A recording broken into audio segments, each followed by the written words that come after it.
The exploration of mental illness through video games is hardly new. Many of these kinds of games go on to garner critical acclaim. There's something that feels so cathartic, so novel about titles like this, with such potential to increase understanding of what are often still drastically misunderstood conditions, by representing them in a way that people can feel, touch. What I'm realizing, however, is that there are few conditions whose symptoms are quite so suited to mechanical adaptation as obsessive compulsive disorder. Think of your daily commute. Think about getting ready in the morning, preparing and eating breakfast, checking you have everything, locking the door, heading downstairs to catch your bus. Now imagine every single step of that was subject to rigorous checks to see if you'd missed something along the way, having to restart entire processes if one thing felt even slightly off, running everything against a strict and often arbitrary checklist that, if not adhered to, signals to your brain that you and those around you are in immense danger. Suddenly, that staircase, traversed enough times, becomes increasingly endless and labyrinthine, at once a symbol of the limited time and energy you have on this earth being wasted, and what usually ends up winning out, that paralyzing fear of, what if this one time I'm not wrong?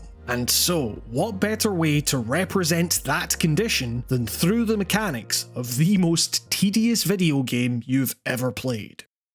Of course, I'm being hyperbolic here. The cleverly initialized unconstant delay, available for free on itch.io and mobile stores, is, for all its occasional textual errata, well put together. More importantly, it's clear in its vision. That vision just happens to accurately convey the nightmare that is living with this disorder. Constant, intrusive, increasingly distressing text pop-ups keeping you on edge. A need to categorize items precisely, lest the worst thing possible happen. The ever-evolving list of objectives, of things you need to check on before you can do even the simplest things in life. Across the half an hour it will take you to beat, you'll experience a small smattering of the ways in which the condition can affect people. The thought that you might not have turned the stove off morphs into you obsessed with the thought that the entire block of flats is going to burn down. People will die, you'll get blamed and arrested for it, and your life will be over. You'll see a sign for burglar alarms and think you will be robbed of everything you own because you didn't check the door. You have to get on a bus to work, but when lives are seemingly at stake, how can you possibly justify getting on that bus? How can you justify not checking?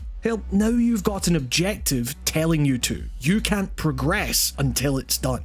Now, it might sound like a silly leap if you don't suffer from the condition, but for context, just try to imagine your body reacting to the most visceral fear that you personally have. The panic, your body physically bracing for impact, sweating, pounding, tensing, your head aching, spiraling. Now, imagine those responses applying to this. These seemingly completely mundane occurrences triggering such horrible fight or flight feelings at all times as you run through the checklist, frantically searching for what you might have missed. Your world diminishing to almost nothing as that anxiety grows because the other world outside is too big and scary to control. Better to stay inside where variables can be monitored and maintained, where you don't need to climb 7 flights of stairs to check things, than to venture into an environment where those variables expand infinitely, where there is no control. Live with that fear long enough, the constant physical and emotional stress of it all, your brain running these checks constantly, robbing you of sleep and allowing you no respite, and try not to feel utterly exhausted.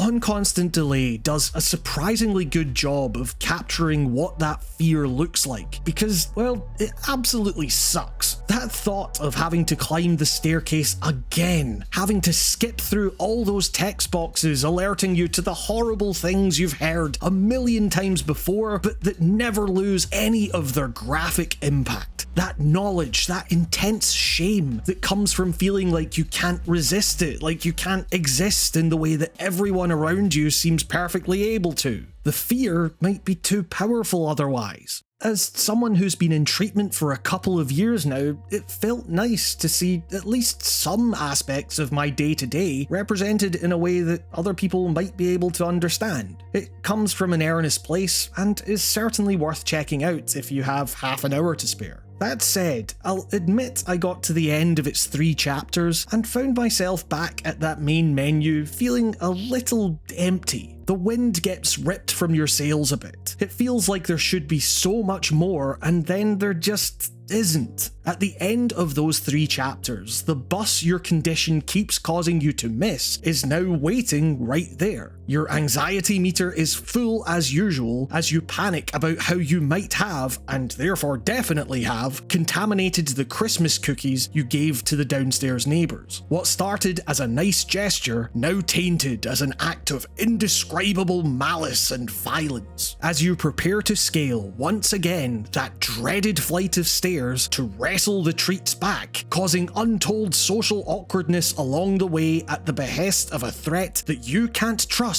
your brain isn't fabricating into existence, all the while your heart is pounding, your brain is pounding, your world is constricting in that oh so familiar way. Suddenly, unexpectedly, a choice is granted to you. What if you just got on the bus?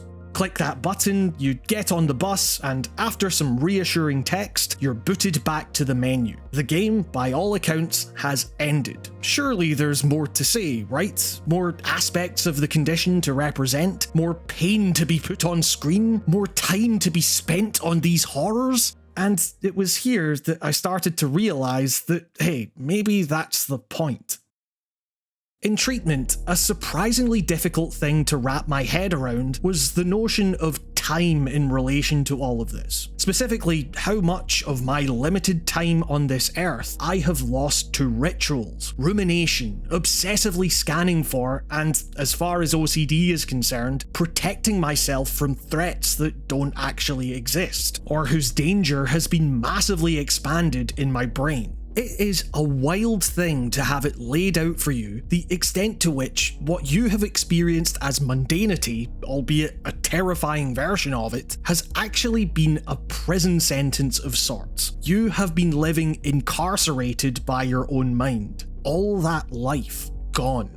Of course, as the people handling treatment are keen to emphasise, none of this is your fault. You gradually supplant the sorrow of that lost time with the excitement, the potential of life unshackled. As hard as that work is, as insurmountable as that climb towards something resembling freedom might seem a lot of the time. But the thing is, really, that work is rarely more complicated than, well, what if you just got on the bus?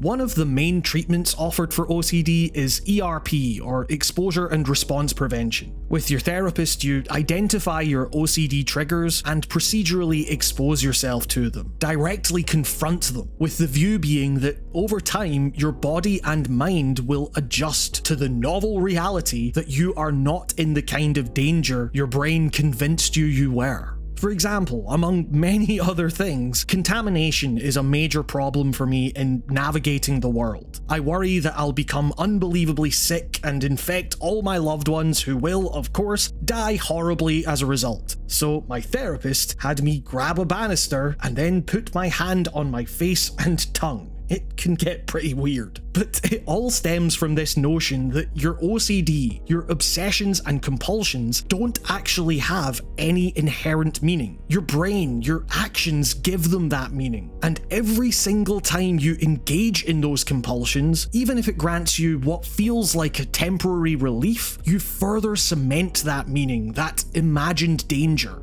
Not entirely unlike a sudden puzzle or precision platforming challenge appearing in a video game, I had a series of brutally self-deprecating phrases that I would feel the need to repeat upon seeing certain things out in the wild. I'd need to repeat them several times in perfect diction, which is hard when you're simultaneously trying to mutter them under your breath to avoid drawing attention to yourself in public. And if I messed up even slightly, I'd need to restart the whole process, all to avoid the most awful thing imaginable happening in whatever particular moment. And the thing is, all it takes is not doing it a few times, seeing for yourself that the awful thing doesn't happen, or if something bad does happen, realizing it had nothing to do with your mantras, and the burden lifted is indescribable. It really works. To bring it back to the game, let's say you climb the stairs again, you take the cookies back, the anxiety meter does go down, but there wasn't any danger. Even on the off chance the neighbours later became ill, who's to say it was the cookies that did it? There could be any number of things that got them ill. Maybe they work in an environment where they're regularly exposed to contaminants. You don't know for sure, but it's highly unlikely to be the fault of someone deeply anxious about the possibility of contaminating others. By giving in to the obsessive thoughts, the only thing that actually materially changes about the world around you is that your neighbours no longer have cookies that were almost certainly fine, and you make yourself late again. As ERP will repeatedly exemplify, sometimes in order to let go, you've got to just sit in that well of discomfort. You've just got to get on the bus, man.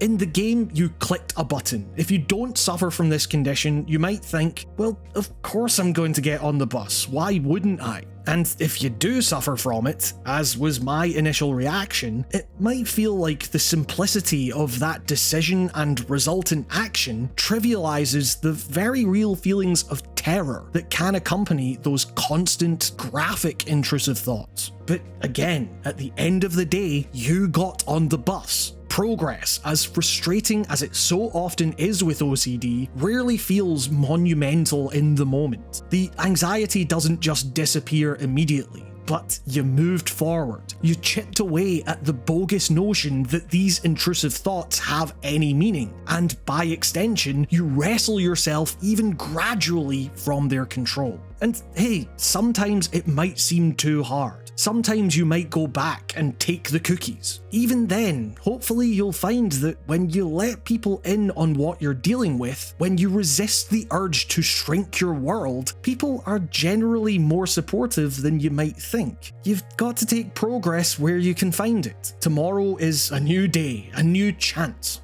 And so, rather than ending suddenly as I initially thought, On Constant Delay highlights that this doesn't really end in the traditional sense. That game is constantly being played, but by recognizing these patterns, by sitting in that discomfort, you'll gradually realize how optional some of those objectives start to feel. They may even become silly. The game gets easier. OCD can develop for all sorts of reasons. The environment you grew up in, trauma that you've suffered, stress, anxiety. You could just have come up short in the genetic lottery. What I've found is that common to all of these things is a feeling of having rules that apply to a world in which you had no control. As absurd as it might seem, by following these rules, you feel like you protect yourself from further danger. The reality is, though, that you're probably safer than you think. You'll be alright. It's better then, surely, to free yourself of the constant bombardment your brain forces you to endure. You will endure it again, but at least it will get easier and easier to win the game and get on that goddamn bus.